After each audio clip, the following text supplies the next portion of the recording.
What's up, guys? Welcome to the DDD Fusion Beatdown deck.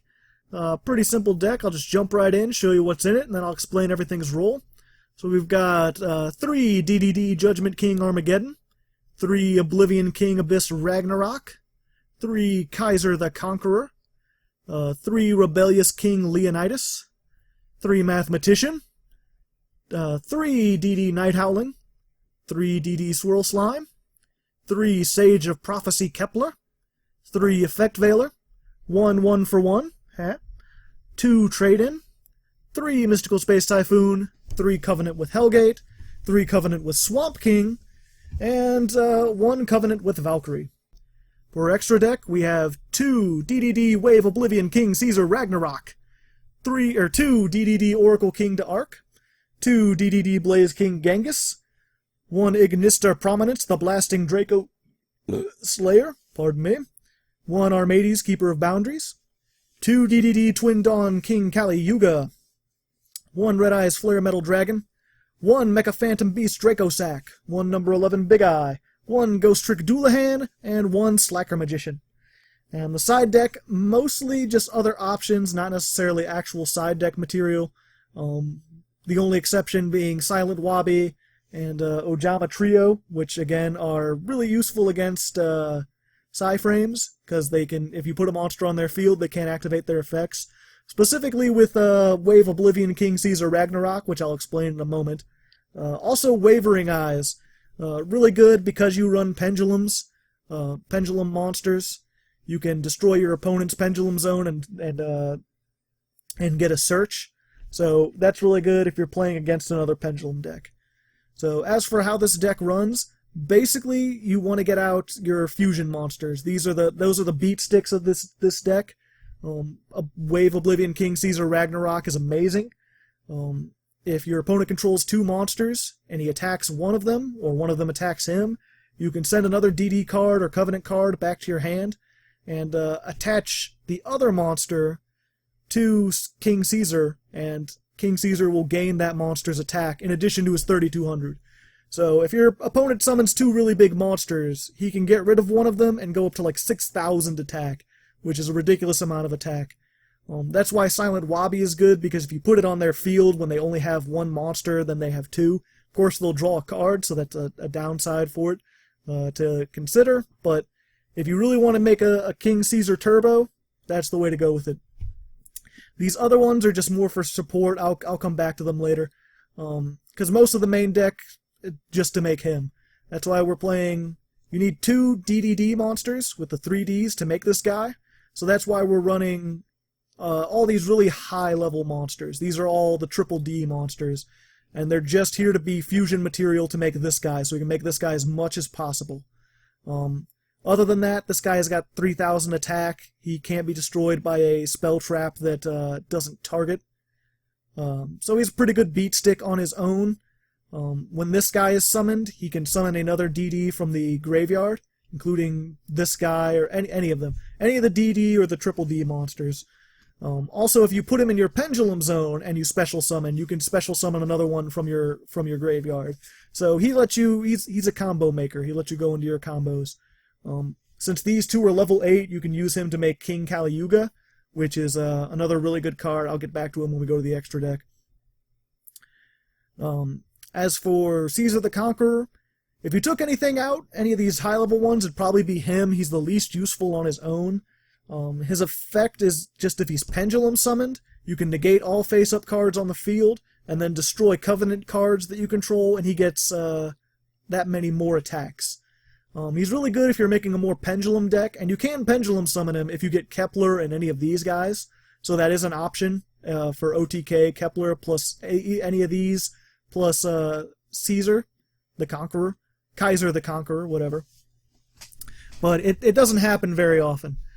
He's a level 7, along with Leonidas, which is how you go into Flare Metal Dragon and Draco Sack and Big Eye. And of course you can use Oblivion King to summon any of those, so it all works out. Caesar, you play Caesar so you don't die, because if you're unaware of the Covenants, all the Covenants are continuous, and they all inflict 1,000 damage to you during the standby phase. But if you have Leonidas in your hand, you can, when you take damage, you special summon him, gain the 1,000 back that you took, and then you take no more effect damage while he's on the field. So he's a good way to stop you from taking damage if you've got 3 of these on the field or 2 of these on the field. And of course, like I said, you can always Ixie into one of those. Mathematician is here to dump DD Swirl Slime. Now, DD Swirl Slime is interesting. If he's in your hand, you can discard him and another DD monster to fusion summon either Dark or Blaze King Genghis. So use him to get the smaller Ixies out, or the smaller fusions out, and then when he's in the graveyard, you can banish him to special summon a DD monster from your hand. So if you banish him to special summon this guy, he's going to let you special summon another from your graveyard. So you can use him to make all sorts of combos, like discard him and any of these other guys to get a fusion monster, then banish him from the graveyard to get Oblivion King, and Oblivion King will get you one of the materials back, and then you can just attack for massive, massive amounts of damage. So he's pretty essential, enough that I want to play Mathematician in here. Otherwise, Mathematician's not too useful. I mean, he lets you draw a card too, so there's that. Night Howling lets you special summon a DD monster from the graveyard when he's summoned, but its attack and defense becomes 0. If it's destroyed, you take 1,000 damage, and you can't special summon anything but fiend monsters for the rest of the turn. So it's got a lot of drawbacks. I honestly don't like this card very much, but I wanted something that I could normal summon, other than Mathematician, because everything else is such high level. And you can use him occasionally to make, like, obviously if you special summon Ragnarok, he won't have any of his attack or defense, but he still gets to special summon out something else. If you go for Judgment King, then you can get your rank 8 Ixie out. Alternatively, you can get DD Slime and make Armades, because he's a fiend. You can only special summon fiends. So he's the only level 5 fiend synchro.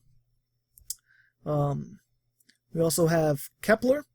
Kepler, all these monsters have a lot of effects, so excuse me for this going on a long way, but one of the DDDs have a lot of different options you can do with them. So Kepler, obviously he's a pendulum with a scale of 10, which is ridiculously high. It goes down by 2 every standby phase. So you can't use it, you can't just keep pendulum summoning, but the first turn you get him out, you can, if you get him plus any of these, you can pendulum summon anything else. So if you want to go for the Kaiser OTK, if you want to get these 2 out and just make your Kali Yuga or get 2 level 7s out, you can do a whole lot of stuff with him. If he's normal summoned, you can add a Covenant to your hand, which is good because your Covenants let you search and fusion and destroy cards respectively. He's why we only play one of these, because this is the least useful of the Covenants, and you can search it with him, and you can search him with 1-for-1, so there's a lot of things. And obviously you can Kepler into Hellgate, and then use Hellgate to get another Kepler if you want to Pendulum or whatever. Effect Veiler, I found that effects were this is effect-heavy format right now. I don't have to worry as much about spell traps, so I use Effect Veiler. Keeps them safe from getting 101 and stuff like that. Also, because you can special summon Leonidas or any of these with Swirl Slime, you can make rank 8s or level 8s. I've never used it yet, but this seems like the best one. I had Spark Dragon in here too, but I had more situations where I was trying to make this rank 8 twice, and I've never had to make a level 8 synchro. But you could make a more synchro-based deck, and that might be useful. Additionally, this is one of those, like, you might want to side it out maybe for a Forbidden Lance or something if your opponent is playing something that's more spell trap heavy or more spell trap removal in general. 1-for-1, I already explained, it gets you Kepler. That's all it does. Trade in because you've got these high level 8s, and this guy you want in the graveyard so that you can use Ragnarok's effect on him. So I'm only playing 2 just because I've only got the 6 level 8s, and it does brick occasionally. Might also consider taking that out, but you need some draw power. This deck's not quite fast enough. MST, it's MST. I mean, I don't need to explain it. And then these I think I already explained well enough. This lets you search, this lets you fusion summon from anywhere, hand, graveyard, or field. And this lets you discard a DD monster or a Covenant card to destroy a card on the field. And also all your Fiend monsters get 1,000 attack during your opponent's turn. It's pretty useful. I was running 3 of these, but they brick sometimes if you get multiple of them, so that's why I made it the one that you could search. But I still think it's useful enough to run. Extra deck, obviously he's the main one. These other two, he's the beat stick. I summon him most of the time. Plus, while he's on the field, anything that would inflict damage to you instead increases damage, or increases your life points. So he cancels out the negative effects of these covenants by making you gain 1,000 each turn.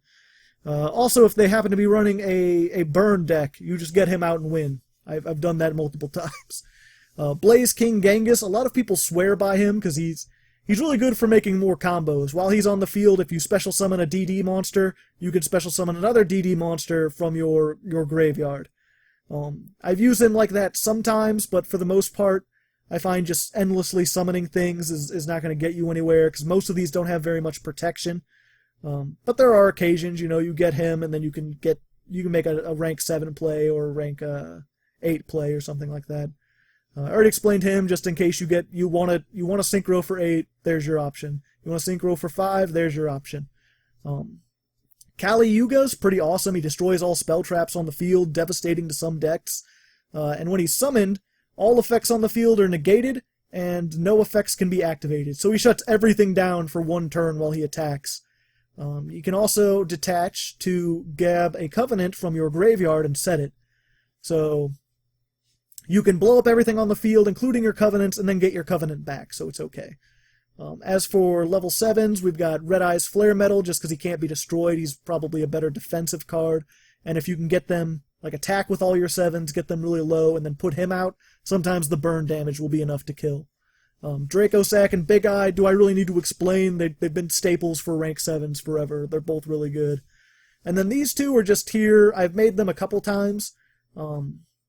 Just because you have Effect Veiler and Kepler, so you got the 2 level 1s.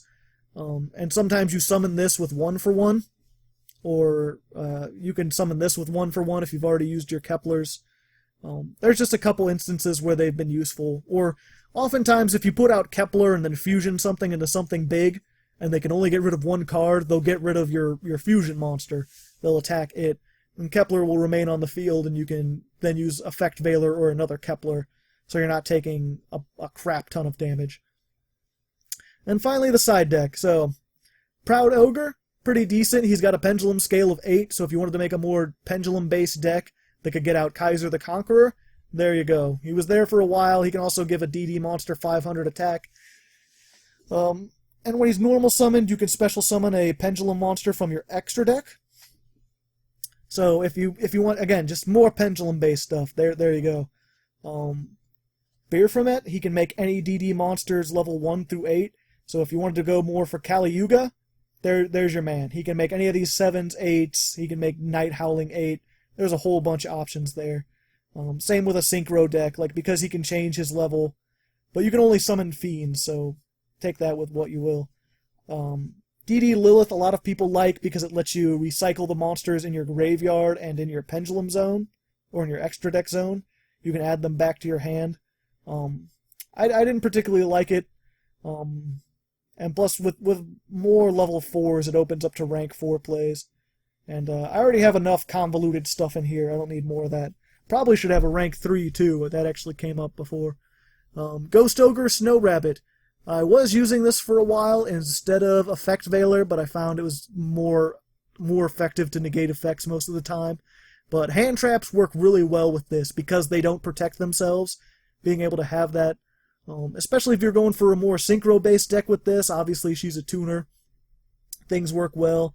And if you have her plus Effect Veiler, then you've got Light and Dark, so then you can add some Chaos stuff in there. Necro Slime, you can banish him from the graveyard to special summon a Fusion one, along with something else. So if you really wanted to make Fusion Turbo, play Swirl Slime plus Necro Slime, and then you can Fusion twice. But normally I wanted to keep Slime in the graveyard so I could use his effect. He wasn't useful enough as a level 1, so I just didn't use him. Of course, alternative rank 8 or level 8 you can make. This fucker. I mean, he's generic, but you can make him. He's pretty good. Allure of Darkness for drawing, but you don't want to banish your stuff. You do banish stuff from the graveyard with Covenant of Swamp King, so I was considering, like, you could probably do some banish support that summons dark monsters that are banished or something like that, and work it in with Allure of Darkness. I find you don't do quite enough damage to totally OTK. If you do, normally it's pretty close, so you don't really want Upstart Goblin. This is more something like, I wouldn't recommend this in this deck. It's not fast enough. And then the rest is just like staple card stuff I've been over before. Obviously, the one synchro they have, he basically has the same effect as King Genghis or Abyss Ragnarok. Just like, if a DD monster is summoned, you can summon a level 4. So he just continues your combos. But again, this deck combos like crazy, but it's a lot of times I see decks profiles of this, and it's like, you combo, but to what end? Like, you can't really OTK very well with this deck most of the time. It's, I find it's better to just go for the boss monsters. Boss monsters work out well, and just float the best you can until then. So there's the DDD Fusion Beatdown deck. Let me know what you thought. If you want to see it in action, I play 10 duels with it. I do pretty decently. And next week I'll be back with another What a Deck profile. Till then, good luck, have fun.